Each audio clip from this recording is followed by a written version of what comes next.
Welcome, everyone, and thank you for joining our webinar today. Today's topic is managing different generations. This is Pat Sherlock. For those that are new to our webinar series, I'll be sharing my company's research and best practices from our clients in mortgage banking. My company, QFS, helps managers to resolve their sales problems from high turnover to low productivity. Our assessments and training programs are science-based, which separates us from other companies in our industry. Today's topic is a really critical topic, especially as the aging of the baby boomers is quickly upon us. We're going to talk about what it's like and how to manage different generations. So we'll cover what works in managing the different generations. I know you're busy, so we're going to share what really matters. And any questions should go through the chat feature on the right-hand side of GoToWebinar. I'll attempt to answer as many questions as possible, and you can always email me. I love to hear from you. Let's get started. The problem we are discussing today looks like this. There are many rumors and certainly stereotypes regarding the new generations. And today I'm going to share with you what our psychologists have found in researching 500,000 assessments. Trust me, that's a lot of assessments over the last 10 years. And I think you will be surprised that some of the preconceived notions that we have about the generations is really not correct as shown by the data. The three common thoughts about the new generations are they're a multitasker, they don't like negative feedback, and they are technology driven. What does the research show? Well, when you look at the generations, there are four basic generations from a psychology standpoint. And these preconceived views, you see them in magazines, you see them on the web, you see them in newspaper articles. The first generation is the silent generation, which are individuals that are 70 to 85. In many people, in many circles, they really are touted as one of the greatest generations. The next group, and the group that I'm part of and Pat's part of, are the baby boomers, and this is anyone from 51 to 69. Generation X is anyone that's 33 to 50. And Generation Y, who we're going to be talking about today, is anyone from 16 to 32. Generation Z is, again, anyone that's 15 years and below. Generation Y is very important because of its sheer size. They are the largest group, and they're even larger than the baby boomers. This will have a tremendous impact on the workforce and also on customers, how we get customers. So as the research has shown, the baby boomer and Gen X, these are currently anyone from 33 to 69, they represent 88% of the workplace today. And the most important number is the year 2022. All baby boomers will be 58 to 76 years in age. Thus, the work population and their participation will diminish significantly. And all of this means that the talent shortage going forward will be very severe. Again, 2022 is only 7 years away from now, or 2,500 days. So it's right around the corner. And that is the reason why there is need in our industry, especially for rookie programs, and we have discussed them on previous podcasts that you can find on our website, www.patsherlock.com. Now for the analysis. Our psychologists evaluate 20 work-related personality traits. And here on this chart is a sample of 9 personality traits that are looked at for this generational study. And what we have found and are discussing today is what we would call aggregate conclusions, which means simply that it may not be true for every individual within every generation, but in total about that generation, it is definitely true. So let's look at the traits that have declined, then we'll look at upward, and then we'll look at traits that are stable. Let's look first at the decline traits. We're looking at 5 personality traits. Again, this is over 500,000 assessments. That's where the data is gotten from over a 10-year period across multiple industries, not just the mortgage industry. So this is pretty significant information. And so the decline personality traits versus other generations, again, we're looking at Gen Y, and the 5 issues are cultural conformity, positive about people, serious-mindedness, realistic thinking, and self-reliance. I'll talk about that more in depth in a second. So what is cultural conformity? Cultural conformity is the personality trait of wanting to adhere to the values of one's peers.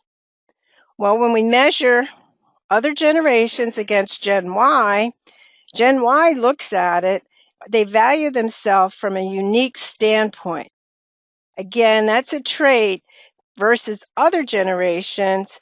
Gen Y is more unique than trying to be a conformist. When you look at positive about people, this is also another interesting personality trait. And this is the trait of the tendency to be trusting and optimistic. When you look at Gen Y is less trusting versus other generations. Thirdly, when you look at realistic thinking, now this is the personality trait of the tendency to be practical rather than being imaginative. Well, when you look at Gen Y, they scored the lowest for this particular personality trait. In other words, what this means is they're unrealistic in their expectations. This has a big impact from a managing standpoint. And that says that you need to have a lot of conversations about bringing them down to earth, is how we would call it. Well, let's look at some more decline traits. Fourth, let's look at serious-mindedness. And this is the personality trait of the tendency to keep level-headed in most situations. Well, when you look at Gen Y, they are used to being part of an inner circle. That's a lot different than previous generations that might have operated, especially the baby boomers, in a top-down mode of managing. What Gen Y is about, they want to be part of that inner circle. And fifth, let's look at self-reliance. That's the personality trait, relying on oneself and accepting responsibility. That's actually a very big trait in predicting sales success from a mortgage origination standpoint. But when you look at Gen Y, they prefer to work in groups and they crave cooperation. Definitely much different than what we've seen with previous generations. And this is going to have a big impact on how mortgage sales is done. So let's look at the upward traits. We've now looked at the ones that have declined. Let's look at ones that are different from an upward standpoint. There are 4 personality traits that have increased for Gen Y, for the younger generations. They are structured thinking, detail orientation, work orientation and organization, and social ability. So again, the 4 upward traits, I'll explain what that is in a second. These are looking at them from a structured thinking standpoint, detailed orientation, work organization, and sociability. Upward traits, again, this is looking at previous generations versus Gen Y, and we're looking at structured thinking. What is structured thinking? That's solving problems in a logical, systematic way. Well, Gen Y likes very much to be structured, likes very much to have scheduled events. So again, Gen Y has a greater personality trait of having structured thinking. When you look at the second trait of detailed orientation, that's the personality trait of preferring tasks that are precise and detail orientated. Well, when you look at Gen Y, what we are seeing is that they have a very much a detailed orientation versus previous generations. Thirdly, when you look at work orientation, That's a personality trait of being organized, prepared, and structured. Well, Gen Y, they love this, very much so. They like being organized at all times. That would have implications, and I know Pat will talk about it in a few seconds. Even something as simple as training is going to have to be redesigned for Gen Y students, because if it's not organized and not systematic, it's going to be perceived by that generation, Gen Y generation, as really a waste of time.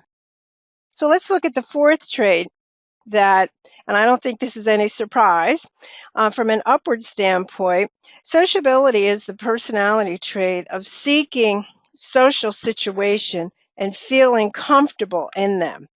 Gen Y is high on sociability. Again, I don't think that's any surprise when you look at Facebook and all the different interactions that many of these different tools have. This is a generation that is very social and very highly social versus previous other generations.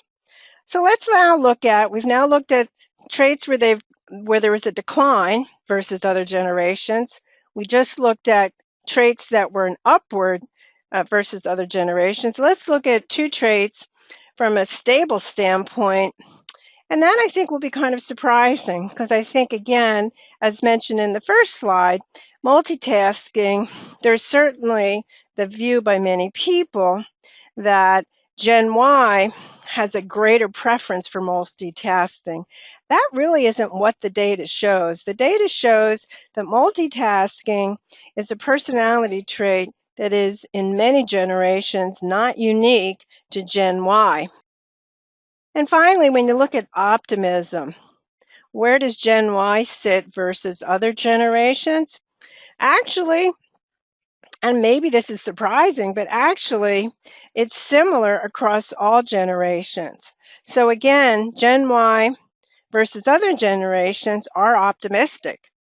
So again, I think there's a lot of the stereotype that they are not, but that's not the case of what the data shows over a significant analysis of personality traits over a 10-year period.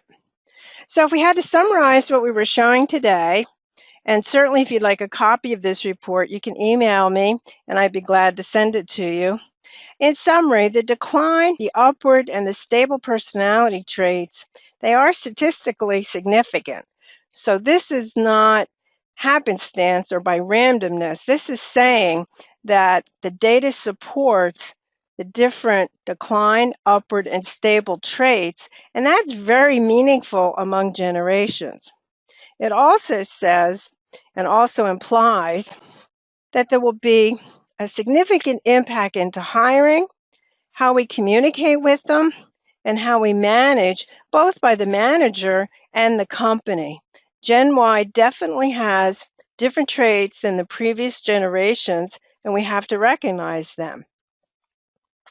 So today's takeaway is managing a generational diverse workforce. In my view, it's going to be a critical skill for managers going forward. Not only do you have to understand the differences, but you have to make it work in the work environment, encouraging more productivity and a better functioning group. So Gen Y is here upon us. We're seeing the impacts already, and within 7 years, only 2,500 days, we're going to see a significant shift where the generations of the baby boomers and the X generation will not be as significant in the workforce. It will be dominated by Gen Y. So let me open up for any questions and go through the chat feature, and I'd be glad to answer them. A question from Joan, and her question is, what will be the impact of less self-reliance? Great question, Joan. Self-reliance, as I've already mentioned, is a significant personality trait for predicting mortgage origination success. I mean, we know this from our assessment analysis that we do when we do validation studies. And frankly, over the last 10 years, we have seen where that trait has still been a key predictor of having sales success in mortgage origination. But when you look at Gen Y, the new generation, it does tell you that the Lone Ranger mentality isn't part of that generation. So I do think that you're going to see a whole different organizational setup with mortgage sales, mainly because the generation coming up does operate in a different way. And certainly what's been shown in the data today is that they are much more social, they want to collaborate, they want to cooperate, a lot different than these lone rangers who have been the trend line of mortgage banking success. I think that's all going to change. So, Joan, that's a great question. So we don't really know how it's going to play out, but for sure I think it's going to have an impact organizationally. We have another question, the last question that we can take. John's asking, are you saying that there will be more centralized sales centers? Another great question. I do think the impact of what the analysis is showing is indicating that centralized approach. Again, want to get away from the word call center because I think call center historically has a reputation for kind of a low-cost effort. What I'm saying is that I do think with the strong traits of cooperating and working together, that Gen Y is going to really rechange the organizational set point. So, John, I think you're right on. I think you can make a argument that a more collaborative, a more centralized approach is probably going to be a large part of mortgage banking success. So it's a great question. Again, any other questions, certainly email me. Glad to answer. As I mentioned, if you would like to have a copy of the actual research, let me know. I'd be glad to send it to you. I just wanted to say a couple things from a resource standpoint. If you would like this copy of this research, just email me, and I'd be glad to send you what the research that I went through today with the different slides and the analysis side of it. And also, if you're looking for previous podcasts, they are on our website. We do post them. And certainly, I suggest signing up for our weekly sales blog. We'd love to hear from you. And certainly, we'd love to hear from you regarding any ideas that you might have for topics, because we're always looking to see what would be important to you. And finally, as mentioned before, we are starting our internet radio program, Your Sales Doctors. It's going to start in June, so look for more information about that. And certainly we would love to hear from you regarding topics that you would like addressed on the show. So thank you, have a great day, and thanks for joining us today.